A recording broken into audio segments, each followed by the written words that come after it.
Hitzelsberger. Oh, brilliant!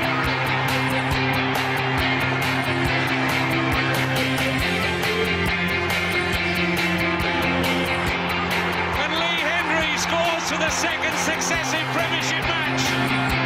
What a day this is turning out to be for Aston Villa. It meant Chelsea now trailed Arsenal by 7 points. Villa continued their surprise push for a European place.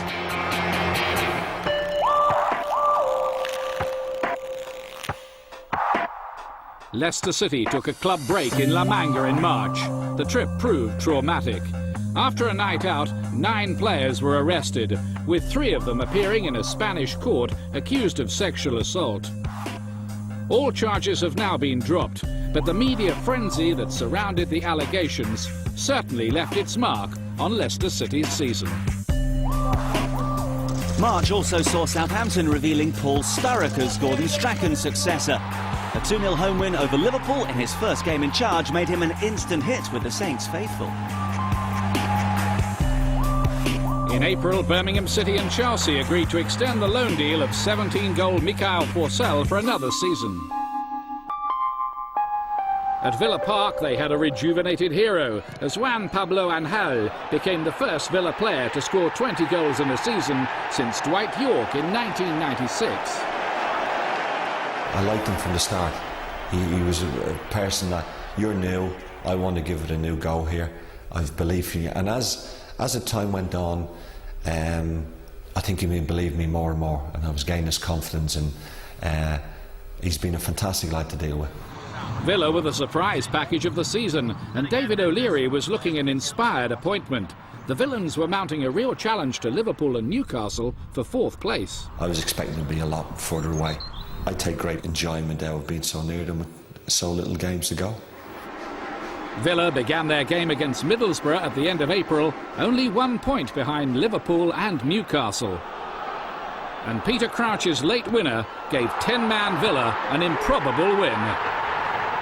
The European dream was still alive. On the same day, Liverpool travelled to Old Trafford, having taken only 1 point from their previous 3 games. Now Gerrard. 2 cries of handball, but the referee was well placed. Still Gerrard, tackled by Gary Neville, and it is a penalty. And Murphy, of course, is the man for Liverpool. And scores! The race for 4th was really hotting up.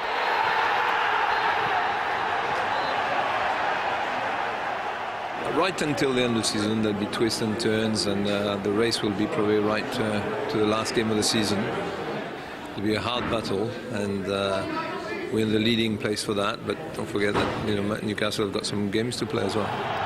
The Geordies gave a north-east welcome to Chelsea on Sunday, April the 25th, the day the title race was finally decided. At St James's, Alan Shearer was in one of those moods. Shearer, just look how well he held off Desailly. Oh, save! Sensational from Alan Shearer. It's a heck of a weekend for us when Liverpool yesterday won surprisingly, and so did Aston Villa, and we beat one of the favourites. So we're back, back on the dance floor. We're still dancing. That result meant Arsenal could win the title at the home of their most bitter rivals Spurs, just as they did in 1971. This is White Hart Lane. This is the day of destiny for Arsenal Football Club.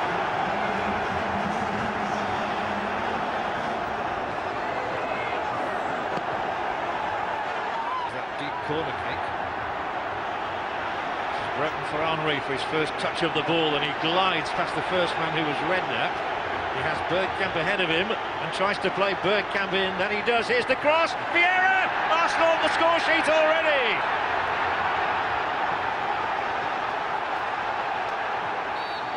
Are Arsenal going to win? Are Tottenham going to claim a point?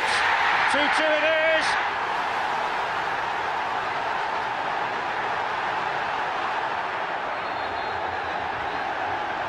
Arsenal are the new Barclays English Premier League champions. So Arsenal champions for the 13th time, though their failure to make an impact in Europe was a disappointment.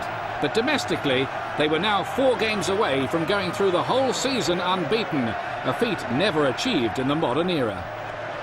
It is something fantastic because it's never been done, and we are so close to it. But it's just now, do we switch off or not? Can we keep the concentration going? That night, Thierry Henry became the first player to win the PFA Players Award 2 years in a row. The Golden Boot winner with 30 league goals, it's sometimes a pleasure to just sit back and marvel.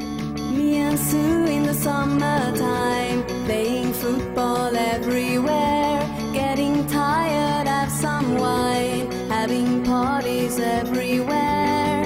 We were dancing,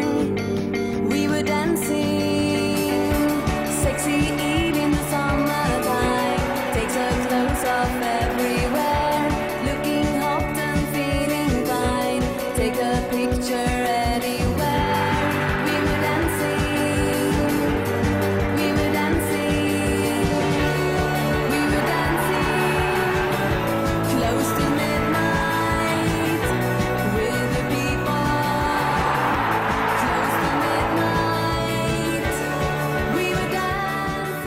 Languid brilliance and a laid-back approach to the prospect of staying unbeaten. We don't really talk about it in the dressing room. It's true that the press talk about it quite a bit, but for us that's not the case. We try to play the matches as they come, and that naturally means to not try and lose them. But that wasn't the objective at the start of the season.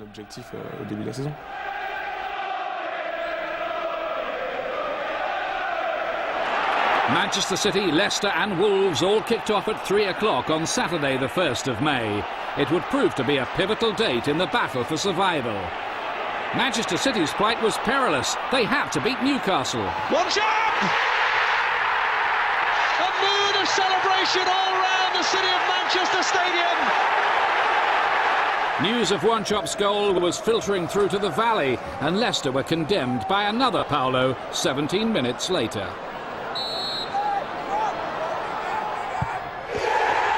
Di Canio slotting a penalty that sent Leicester straight back from whence they came.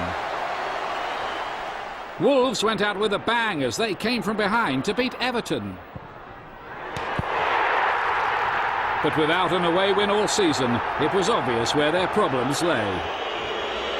Saturday's results meant that Leeds had to win at Bolton on Sunday to stand any chance of survival.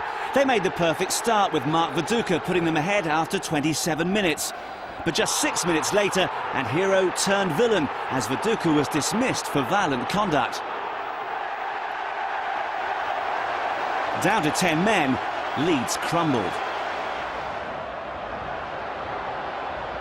Pedersen now with a cross. Oh, it's an own goal from Ian Hart. It is the end of the Premier League road for Leeds United. Champions 12 years ago, Leeds relegation completed a spectacular decline in fortunes. Sometimes if you have a look back in the season, you say, well, we're unlucky here, unlucky there, but I think at the end of the day, when we've played like we have done, we don't deserve to stay up. It's a sad day for the club. And it's been a difficult year for the players and for the supporters and everybody connected with Leeds United. But I'm sure that we'll bounce back.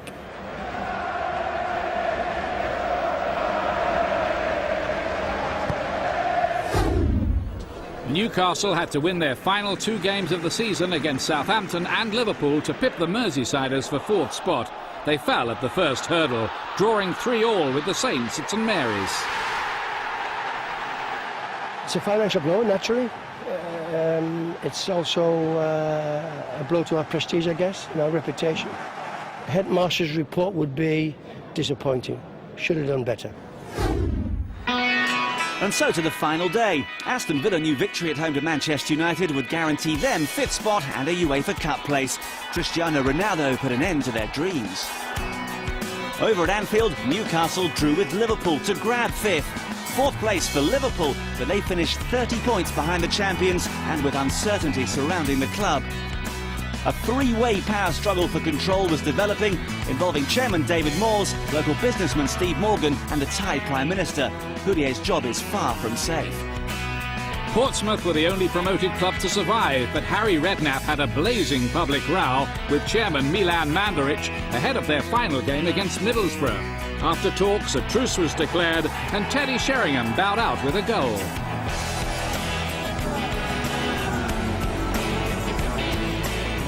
At Stamford Bridge, runners-up Chelsea ended with a win against relegated Leeds. An incredible season at the Bridge, and the hugely popular Claudio Ranieri did a tearful arrivederci. It looks like Roman Abramovich will appoint a new man, but Ranieri doesn't really know. I tried to do all my best, and I think the job was done. Now, what happened, I don't know. I can only pass the ball to Roman. At Highbury, Leicester City stood in the way of Arsenal and football immortality. Arsenal looking to invent something again around the edge of the box. They've done just that. It's Vieira. Oh, it's a picture goal to put Arsenal in front. That's why they're the champions. The first side of the modern era to go through a season unbeaten. The champions are Arsenal.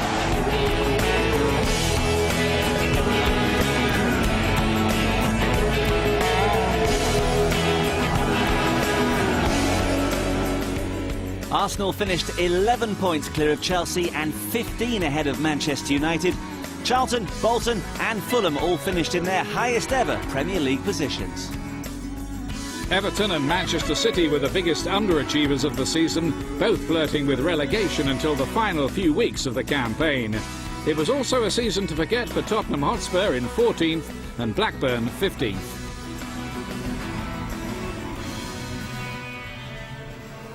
In 1889, William Southall led the old Invincibles of Preston North End to the first and only unbeaten season in English top-flight football history.